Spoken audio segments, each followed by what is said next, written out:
Ethan Sullivan sat alone at table 17, nursing a cup of tea that had gone cold 20 minutes ago.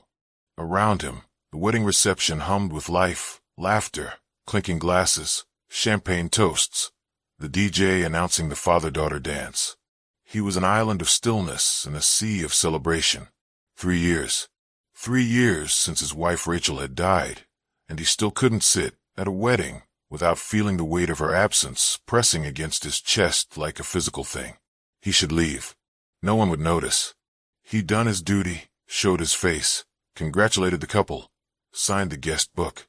His colleague wouldn't take offense if he slipped out early. Everyone knew his situation. Everyone understood. His hand reached for his car keys. "Excuse me, mister."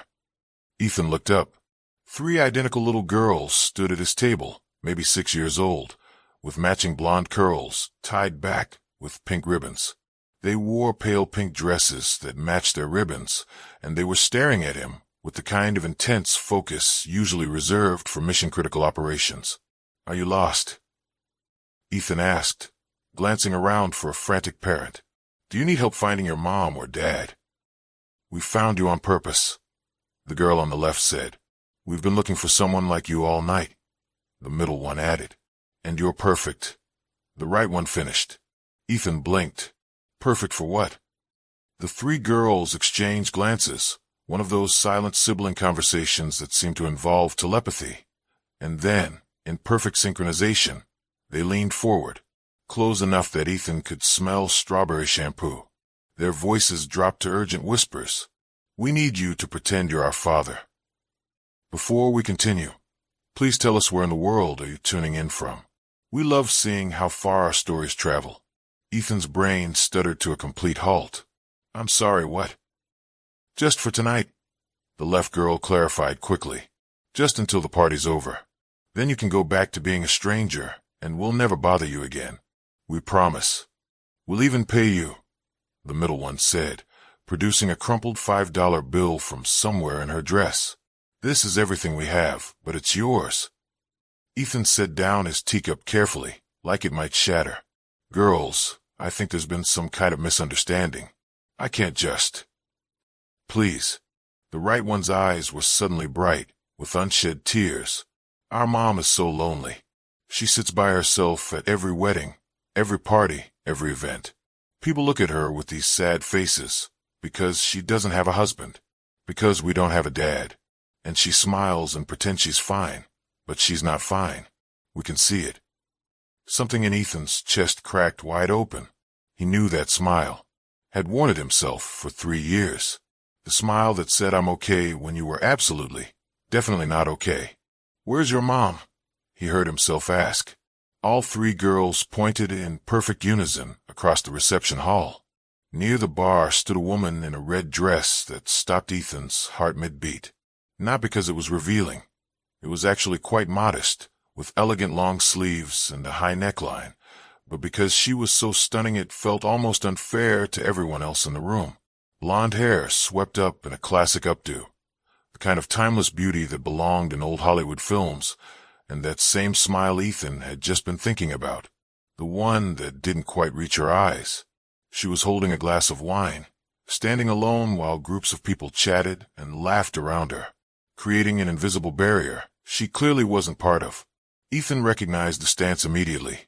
The way she held herself just slightly apart, present but not participating, there but not belonging. She looked exactly how he felt every single day. "That's our mama," the left girl whispered. "Her name is Caroline." "Caroline Hayes," the middle one added. "She works 2 jobs so we can have nice things. She reads us stories every night even when she's tired. She never complains. And nobody ever talks to her at parties," the right one said, her voice breaking slightly. "They just look at her like she's sad and broken. But she's not broken. She's perfect. She's just alone." Ethan felt his throat tighten. This was insane. 3 children he'd never met, asking him to pretend to be their father so their mother could have one night without pity stares? But then Caroline turned slightly, caught sight of her daughters at his table, and Ethan saw her expression shift.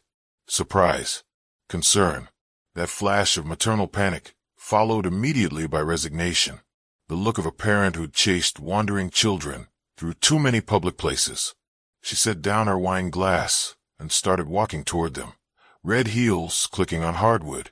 Ethan had maybe 15 seconds to make a decision. He looked at the three girls, at the desperate hope in their identical faces, the fierce protective love they had for their mother. He thought about Rachel, about how she would have loved these kids, about how she would have told him to stop hiding, to stop just surviving, to actually live again. "Okay," Ethan said quietly. "What are your names?" Three faces lit up like Christmas morning. "I'm Harper," the left girl breathed. "Grace," the middle one said. "Violet," the right one whispered. "All right, Harper, Grace, and Violet." Ethan straightened his tie, took a breath. "Tell me about your mom. Quick. What is she like?" The girls immediately started talking over each other. "She likes books, and she hates mushrooms, and she laughs when people trip but then feels bad about it, and she's scared of thunder but pretends she's not for us." Caroline was getting closer, maybe 10 feet away now. Ethan could see her more clearly. The elegant dress, the careful makeup, the way she held herself with dignity despite obviously being mortified. "Why me?" Ethan asked quickly. "Why not someone else?" All three girls looked at him like the answer was obvious. "Because you look lonely too," Harper said simply. "Just like Mama. We thought maybe lonely people could help each other stop being lonely. Just for one night."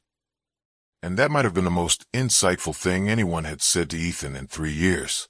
"Girls," Caroline's voice was musical, slightly breathless, tinged with embarrassment. "I am so sorry.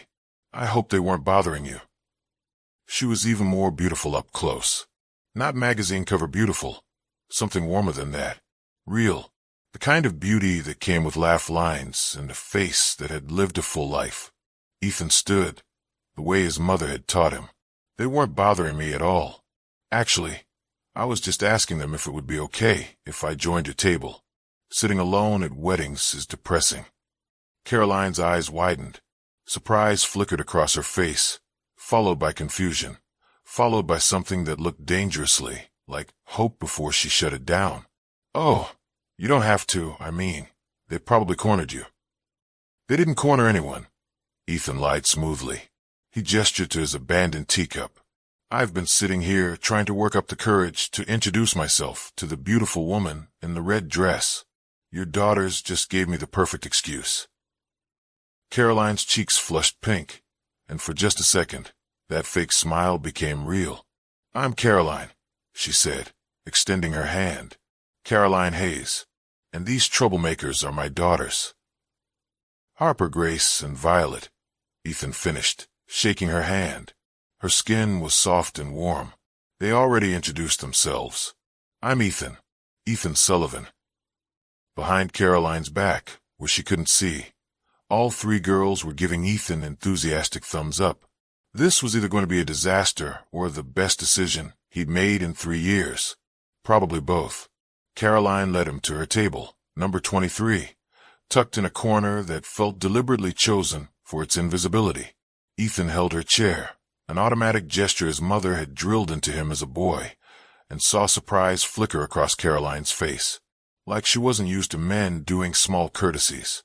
The girls climbed into their chairs, practically vibrating with excitement. Harper kept shooting Ethan meaningful looks that were about as subtle as a fire alarm. Grace was grinning so hard it looked painful. Violet kept whispering, "It's working," under her breath. "So," Caroline said, clearly trying to smooth over the awkwardness her daughters had created, "I really am sorry about them ambushing you. They have this habit of talking to strangers, no matter how many times I explain why that's not okay." "We're very good at talking to strangers," Harper announced proudly. "That's not the compliment you think it is, sweetie," Caroline said, but there was warmth in her voice. Ethan laughed, a real laugh that surprised him. When was the last time he'd done that? "Honestly, they did me a favor. I was about to leave, go home to an empty house, and pretend I didn't spend another Saturday night alone." The words came out before he could stop them. Too honest, too raw. Caroline's eyes met his, and he saw recognition there. Understanding. I know that feeling, she said quietly. Then, catching herself, I imagine that must be hard. You don't have to pretend, Ethan said. The girls already told me you work 2 jobs and do this alone. That takes strength most people don't have. Caroline looked down at her wine glass, her fingers tracing the stem. Or desperation. It's hard to tell the difference sometimes. A waiter appeared, saving them from the heavy moment. Can I get you folks anything from the bar? I'll have whatever she's drinking, Ethan said, nodding to Caroline's wine. And can we have Shirley Temple's? Grace asked hopefully. With extra cherries, Violet added. Please. Harper finished, remembering her manners. The waiter smiled and left. Caroline shook her head at her daughters. You're going to be bouncing off the walls with all that sugar. That's a problem for later, Mama, Harper said solemnly. Right now, Mama gets to have fun. Ethan bit back another laugh. These kids were something else. The evening unfolded in a way Ethan hadn't expected. Conversation came easily, about the wedding, about the absurdly fancy centerpieces, about whether the cake would be chocolate or vanilla. The girls chimed in with their own observations, pointing out when the flower girl picked her nose, or when Great Aunt Somebody's wig shifted during dancing. Harper graced Violet. That's not polite, Caroline said, but she was fighting a smile. But it's true, Violet protested. We're just being observational. The word is observant, Caroline corrected. That's what I said. Ethan found himself relaxing in a way he hadn't in years. The girls were hilarious without meaning to be. Caroline was quick-witted and sharp, matching his jokes beat for beat. And for the first time since Rachel died, Ethan felt like a person again, instead of just a widower going through the motions. Dance with our mama, Harper suddenly announced, as if she'd been planning this moment all night, which, Ethan realized, she probably had been. Harper. Caroline's face flushed. You can't just. The DJ just said it's time for everyone to dance, Grace added helpfully. That means everyone. Including you too, Violet finished, looking between Ethan and Caroline with alarming determination for a 6-year-old. Ethan stood, offered his hand to Caroline. I think we're outnumbered. Caroline looked at his hand like it might bite her. I haven't danced in 4 years. Neither have I, Ethan admitted. We'll probably step on each other's feet and embarrass ourselves. But your daughters have gone to a lot of effort to orchestrate this, and I'd hate to disappoint them. Something in Caroline's expression softened. She took his hand and let him lead her to the dance floor. The song was slow, something romantic Ethan didn't recognize. He placed one hand on Caroline's waist, kept the other clasping hers, maintained a respectful distance. This close, he could see golden flecks in her hazel eyes, could smell her perfume, something light and floral. Your daughters are master manipulators, Ethan said as they began to sway. I'm aware, Caroline said dryly. I'm raising tiny con artists. I have no idea where they learned it. They love you. That's where they learned it. They can't stand seeing you lonely, so they recruited the first lonely-looking guy they could find. Should I be offended that they picked someone who looks lonely? I think we should both be flattered they recognized kindred spirits. They danced in silence for a moment. Ethan realized he was actually enjoying himself. When was the last time he'd held a woman like this? When had he last felt the warmth of another person and not immediately drowned in grief? Can I ask you something? Caroline said quietly. Sure. Why did you say yes? When they asked you to pretend, you could have said no. Should have said no, honestly. It's a crazy request. Ethan thought about it. Because I saw your face when you thought they were bothering me. You were already preparing to apologize, already expecting rejection. And I thought, I know that feeling. I know what it's like to brace for disappointment, because it's easier than hoping. And I guess I wanted to give you one night where you didn't have to brace. Caroline's eyes glistened. That's the kindest thing anyone said to me in a very long time. Your daughters might have been onto something. The lonely helping the lonely thing. Is it helping? Caroline asked. Or are we just really good at pretending? Ethan smiled. Does it matter? For tonight, pretending feels pretty good. The song ended. Ethan started to step back, but Caroline's hand tightened on his shoulder. "One more?" she asked, almost shyly. "If you don't mind." "I don't mind at all." They danced through 3 more songs. Other couples joined them on the floor, and suddenly Caroline wasn't the lonely single mom standing by the bar anymore. She was just a woman at a wedding, dancing with someone, laughing at his jokes, looking genuinely happy. When they finally returned to the table, the girls were beside themselves. "You danced for 4 whole songs," Harper reported, as if she'd been keeping meticulous count. "Mrs. Patterson saw you," Grace added. "She's the one who always looks at Mama with sad eyes. But she didn't look sad this time. She looked surprised." "Mission accomplished," Violet whispered, giving her sisters covert high-fives under the table. Ethan and Caroline exchanged glances. They'd been played by 6-year-olds, and somehow neither of them minded. The rest of the evening passed in a blur. Ethan danced with each of the girls, Harper standing on his feet, Grace twirling until she was dizzy, Violet demanding to be dipped dramatically.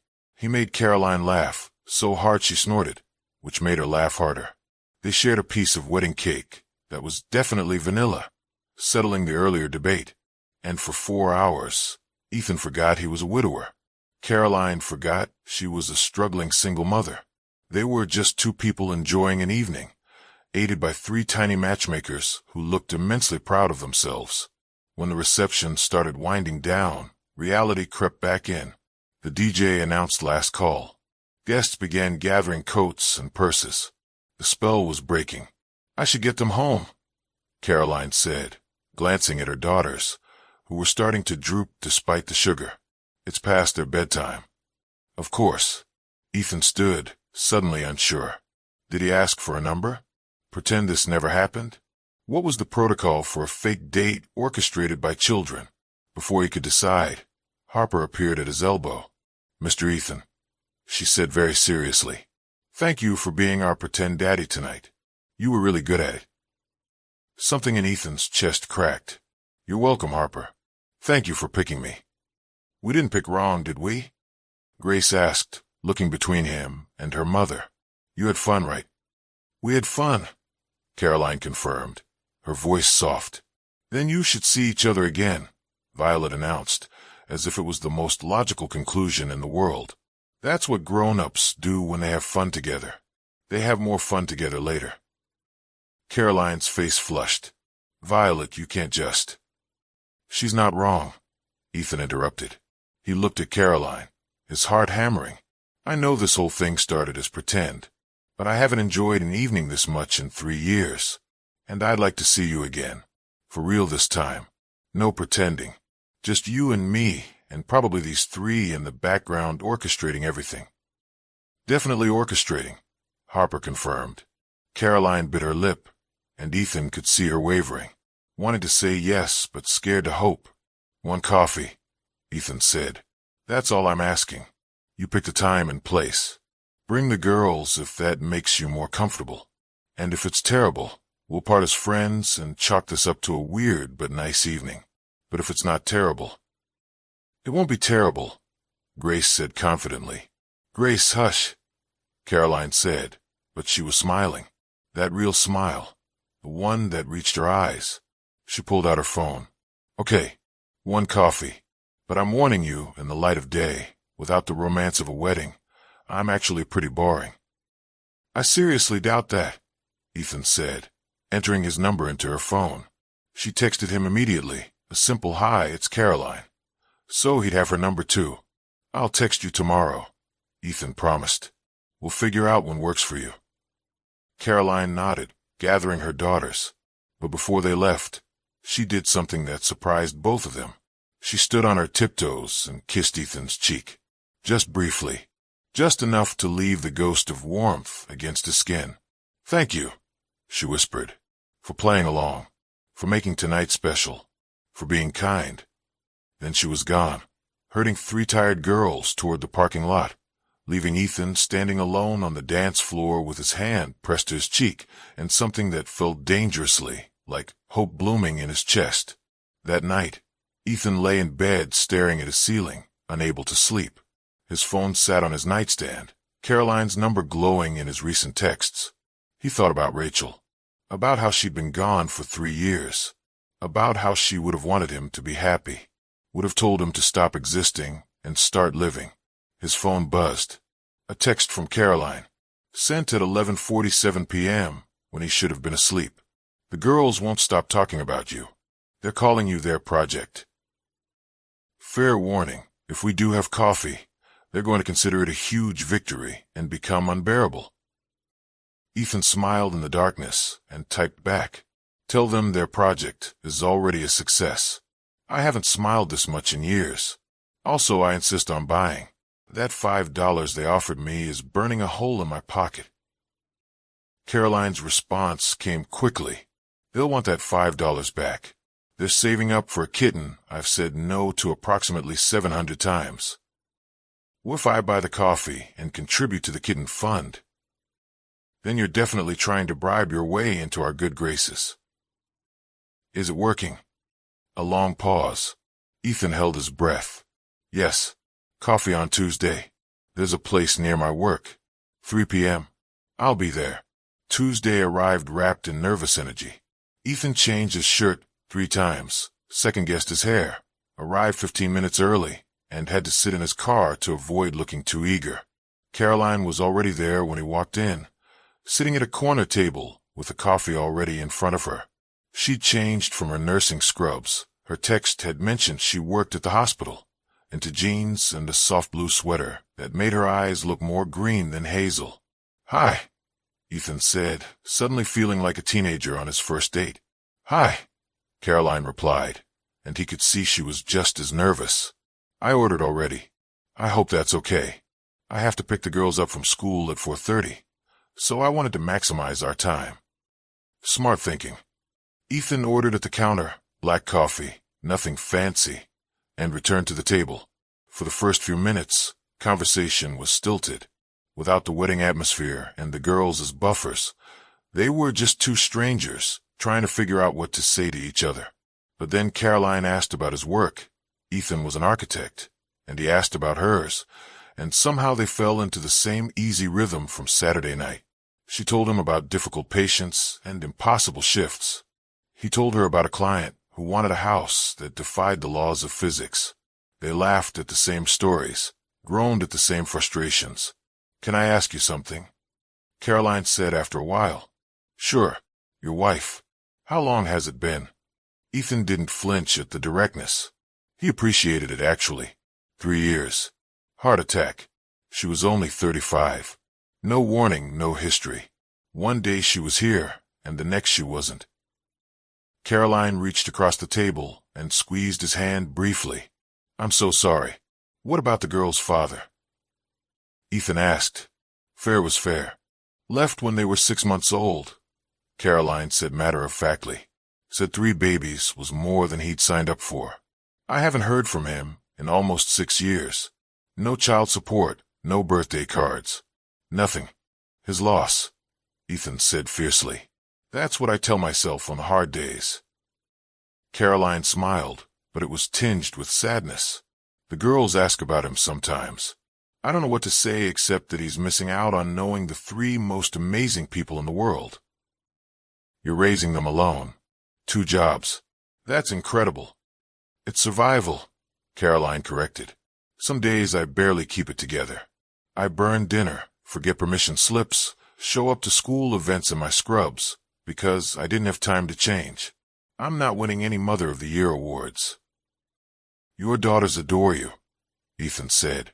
"They orchestrated an elaborate scheme involving a complete stranger just to see you happy. That doesn't happen by accident. That happens because you've loved them so well they can't stand to see you without it." Caroline's eyes filled with tears. "You can't just say things like that." "Why not?" "Because I might start believing you. And hope is dangerous when you've been disappointed as many times as I have." Ethan understood that better than she knew. What if we're both brave enough to be disappointed again? What if we risk it? Caroline looked at him for a long moment. "One more coffee next week."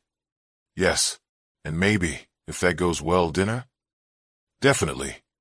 And if the girls start planning our wedding after 2 dates, you have to promise not to run screaming. Ethan laughed. I promise, though I suspect they're already planning it. 1 coffee became 2. 2 coffees became dinner. Dinner became a Sunday at the park with the girls. The park became weekly routine. Harper, Grace, and Violet took full credit for everything, narrating Ethan and Caroline's relationship like sports commentators. And she's laughing at his joke, folks. That's 3 laughs in 5 minutes. This is going very well. 2 months in, Ethan met Caroline at the hospital after a particularly brutal shift.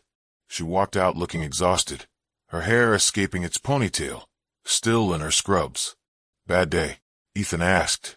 We lost a patient. A kid, 10 years old. Caroline's voice broke. I can't stop thinking about his mother, how she had to say goodbye. Ethan pulled her into his arms right there in the parking lot and just held her while she cried. No platitudes. No trying to fix it. Just presence. Thank you, Caroline whispered when she finally pulled away, for not telling me it'll be okay, or that it's part of the job. Some days nothing is okay, Ethan said. Rachel taught me that. Sometimes you just have to sit in the not okay until it passes. I really like you, Caroline said suddenly, like a concerning amount for 2 months of knowing someone. Good, Ethan replied, because I really like you too. A concerning, probably moving too fast amount. The girls are going to be insufferable when they find out we're officially together. We're officially together? Caroline kissed him, right there in the hospital parking lot, with doctors and nurses walking past. A real kiss, not a peck on the cheek. The kind that said, I'm choosing this. I'm choosing you. We're officially together, she confirmed when they pulled apart. The girls were, in fact, insufferable. We did this, Harper announced at dinner that night. We made you fall in love. We're not, Caroline started. Not yet, Grace corrected. But you will be. It's obvious. So obvious, Violet agreed. You look at each other like people look at puppies. Ethan bit back a laugh. Caroline shot him a help me look, but he just shrugged. The girls weren't wrong. 6 months after the wedding, Ethan invited Caroline and the girls to his house for the first time. He'd been nervous about it. The house was still full of Rachel's things, photos on the walls, her books on the shelves. But Caroline didn't flinch. You loved her, she said simply, looking at a wedding photo. That's part of who you are. I wouldn't want you to hide that. The girls found Rachel's old jewelry box in the bedroom and brought it downstairs. Mama, look how pretty. Harper held up a necklace. Ethan's throat tightened. That had been Rachel's favorite. She'd worn it to every special occasion. Put that back, sweetie, Caroline said gently. That's not ours. Actually, Ethan heard himself say, Rachel would have wanted someone to enjoy it, not have it sit in a box. Harper, if you want to borrow it for dress-up, that's okay with me. Caroline's eyes met his, full of understanding and something deeper, something that looked a lot like love. 1 year after the wedding, after that first wedding where 3 girls had recruited a stranger, Ethan proposed. Not a fancy restaurant or a scenic overlook. In Caroline's tiny apartment, surrounded by the girls' toys and half-folded laundry and all the beautiful mess of real life. I know it's fast, Ethan said, down on one knee while 3 girls watched from the doorway, barely containing their excitement. I know we probably should wait longer, but I've already lost time with someone I loved. I don't want to waste any more. Caroline Hayes, will you marry me? Will you let me love you and your incredible daughters for the rest of my life? Yes, Caroline sobbed. Yes, yes, yes. Behind them, 3 girls erupted in cheers so loud the neighbors banged on the wall. We did it. Harper shrieked. We found Mama a husband. Best project ever, Grace agreed. Can we be flower girls? Violet asked. Please say we can be flower girls. The wedding was small, 6 months later. Caroline's parents, Ethan's mother, a handful of close friends, and 3 flower girls in matching lavender dresses who took their jobs so seriously They walked down the aisle in perfect synchronization, scattering petals with military precision. When the officiant asked if anyone objected, Harper raised her hand. Ethan's heart stopped. Caroline looked panicked. "I'd object," Harper announced solemnly, "to not being included in the vows. We're part of this too." The officiant smiled. "Would you like to come up here?" All three girls rushed forward. The officiant had them hold hands with Ethan and Caroline, making a circle. "Do you, Ethan, take Caroline to be your wife, and Harper, Grace, and Violet to be your daughters?" "I do," Ethan said, his voice thick with emotion. "And do you, Caroline, take Ethan to be your husband and partner in raising these three beautiful girls?" "I do. And do you three take Ethan to be your father?" "We do," they chorused. There wasn't a dry eye in the room. 2 years later, Ethan stood in the kitchen of their new house, bigger, to fit their blended life, making breakfast while controlled chaos erupted around him. The girls, now 8, were arguing about whose turn it was to feed the cat. Yes, they'd eventually gotten the cat. Ethan had been outnumbered 4-1. Caroline came up behind him, wrapped her arms around his waist, rested her head against his back. "Good morning, Mrs. Sullivan," Ethan said. "Good morning." She paused. "I have news." Something in her voice made Ethan turn around. Caroline was holding a small white stick. A pregnancy test. Positive. Ethan's eyes widened. "Are you?" "We're having a baby," Caroline whispered. The girls, who had radar for important conversations, immediately abandoned the cat and rushed over. "A baby?" Harper breathed. "A real baby?" Grace asked. "That we helped make." Violet added, then paused. "Wait, how did we help make this one?" "You didn't," Caroline said quickly. "This was all me and Daddy. But you're going to be big sisters." The celebration was immediate and loud. 3 girls shrieking, jumping, already planning how they'd teach the baby everything. Ethan pulled Caroline close, rested his hand on her still flat stomach, and thought about that night 3 years ago, when 3 little girls had approached a lonely man at a wedding and whispered a crazy request. "Pretend you're our father." He wasn't pretending anymore. Hadn't been for a long time. He was Harper, Grace, and Violet's dad, Caroline's husband, and soon, a father again to a new baby who would grow up surrounded by love and chaos, and 3 older sisters who'd already proven they could orchestrate miracles. "Thank you," Ethan whispered to Caroline, "for being brave enough to let 3 troublemakers talk to strangers." Caroline laughed. "Thank you for being the right stranger." That evening, after the girls were asleep, all 3 of them in Caroline's room having a sister sleepover to celebrate, Ethan found Caroline in the nursery. They were already starting to set up. "Thinking about color schemes?" he asked. "Thinking about how my life turned out nothing like I planned," Caroline said, "and how grateful I am for that." Ethan wrapped his arms around her from behind, his hands resting where their baby was growing. "Me too. I thought my story ended when Rachel died. Thought the best parts of my life were behind me. And now I know the story was just beginning, the plot twist I never saw coming." Caroline rested her forehead against his chest, listening to his heartbeat. "Steady, reliable here.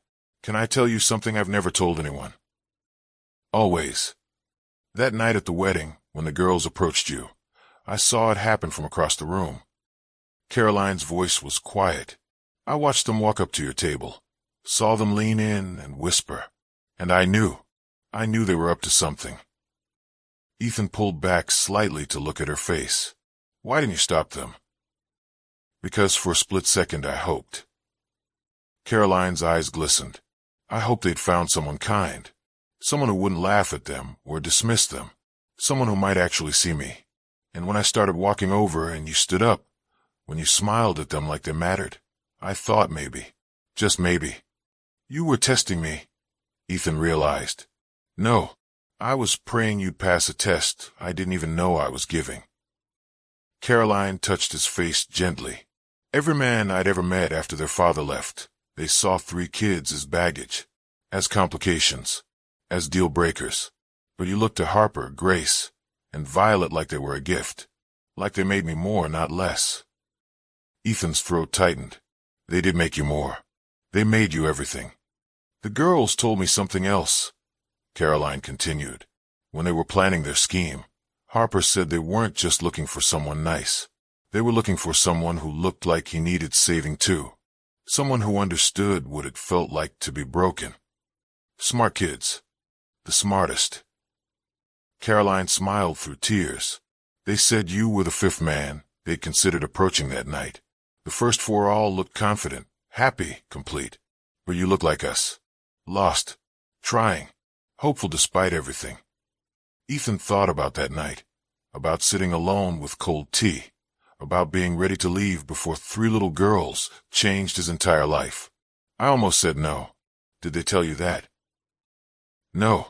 When Harper said, "Pretend you're our father," my first instinct was to apologize and walk away. It was crazy. Too much. Too complicated. Ethan paused, remembering. But then I looked at her eyes, and I saw Rachel. Not literally. Harper looks nothing like Rachel. But I saw the same fierce love. The same protective instinct. Rachel loved hard and completely, and she would have done anything for the people she cared about. Your daughters have that same quality. Caroline's breath caught. You said yes because of Rachel. I said yes because three little girls loved their mother so much they were willing to recruit a stranger to make her happy. And I thought, what kind of woman raises children capable of that kind of love? Ethan cupped her face. I wanted to meet that woman. I wanted to know what kind of strength it took to create so much love from so much pain. I wasn't strong, Caroline whispered. I was drowning. I am drowning some days. You're the strongest person I know. You took 3 babies, a broken heart, and no help, and you built a life. You worked 2 jobs, went to every school event, made every birthday special. You taught your daughters that kindness matters, that people are worth fighting for, that love is worth the risk. Ethan's voice cracked. You saved me, Caroline, not the other way around. You and 3 tiny girls who refused to let either of us be lonely anymore. Caroline was fully crying now. Harper asked me last week if I ever regretted asking them to approach you, if I ever wished I'd stopped them before they could ruin the evening. What did you say? I told her that moment changed my life, that her bravery gave me permission to be brave too, that watching you say yes, watching you play along, watching you choose us over and over again, taught me that I was worth choosing. Caroline's hands fisted in his shirt. I told her that her scheme was the greatest gift anyone's ever given me. Not a scheme, Ethan corrected gently. A miracle. 3 small miracles in pink dresses who saw 2 broken people and decided to fix them. Do you think they knew? Caroline asked. Really knew what they were doing? Or were they just kids being kids? I think they knew exactly what they were doing. Ethan smiled, remembering Harper's serious face, Grace's determination, Violet's tears that had been perfectly timed. I think they'd been watching you be lonely and decided they were done with it. And I think they chose me because they have incredible instincts and knew I'd treat you right. They told me they chose you because you look nice. Caroline laughed wetly. That's their criteria. Nice face equals nice person. It worked out. It did. Caroline pulled back to look at the nursery around them. Pale yellow walls. A crib they'd assembled together. Tiny clothes already folded in drawers. I keep thinking about this baby. About how they'll grow up never knowing what it's like to have a father who left. They'll just have you. Present, loving, constant. And 3 older sisters who will absolutely boss them around. Ethan added. Oh God, the poor child. Caroline groaned, but she was smiling. They're already planning elaborate sisterly duties. Harper wants to teach them to negotiate. Grace wants to teach them to dance. Violet wants to teach them everything she knows about cats. That child is going to be either incredibly well-rounded or completely overwhelmed. Both, Caroline said with certainty. Definitely both. They stood together in the quiet nursery, Ethan's hands on Caroline's barely their baby bump, both of them marveling at how life could turn on a single moment, a single choice, a single yes. Ethan. Caroline's voice was soft. Yeah. Thank you for being the kind of man 3 little girls could trust. Thank you for seeing past the crazy request to the love behind it. Thank you for choosing us every single day since. Thank you for letting me, Ethan replied. Thank you for being brave enough to let your daughters talk to strangers. Thank you for not running when I showed up broken. Thank you for building this with me. Caroline turned in his arms. Do you ever think about that night? The wedding. All the time. 3 6-year-old girls playing matchmaker. It's insane. It's perfect, Caroline corrected. They saw 2 lonely people and decided we didn't have to be lonely anymore. That's not insane. That's love. Ethan kissed her softly. Remind me to thank them when they're older. They'll never let us forget they made this happen, Caroline warned. We're going to hear about it at every family dinner for the rest of our lives. Good, Ethan said. Let them gloat. They earned it.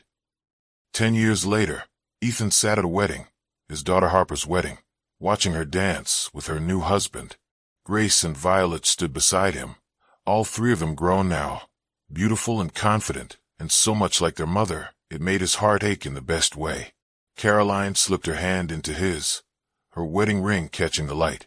They'd added to it over the years, 1 small stone for each child. 3 for the triplets, 1 for their son who was now 8 and terrorizing the dessert table. Remember when you were sitting alone at a wedding and 3 little girls recruited you?